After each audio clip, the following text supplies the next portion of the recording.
contre la Covid-19 revient dans l'actualité. De plus en plus de témoignages se font entendre au sujet du développement de pathologies après vaccination. Dans l'Allier, une association a été créée, association d'aide aux victimes directes ou indirectes de la Covid-19. Son président s'appelle Mathieu Dubois. Delphine Cros et Romy Walchuk l'ont rencontré aujourd'hui. Regardez.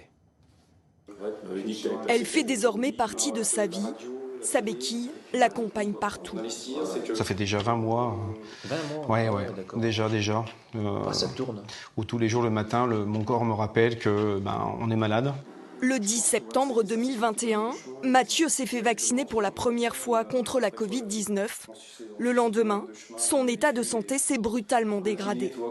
J'ai commencé à avoir des douleurs dans le bas du corps qui s'est propagé dans tout le corps par la suite.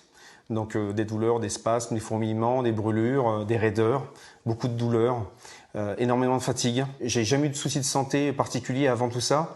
Et du jour au lendemain, vous marchez pratiquement plus.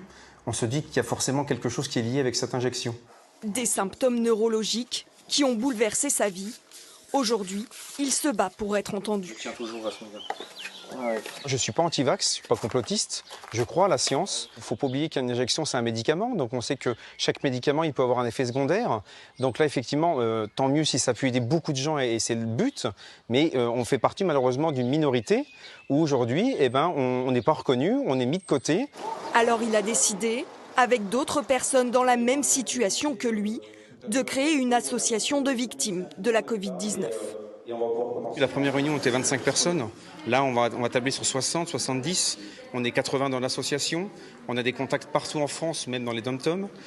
Donc on se rend compte qu'en fait, il y a beaucoup de gens qui sont concernés et de tout âge, je tiens à le préciser. L'association accompagne aussi les Covid longs. Tous comptent bien faire reconnaître leur souffrance, mais leur combat ne fait que commencer.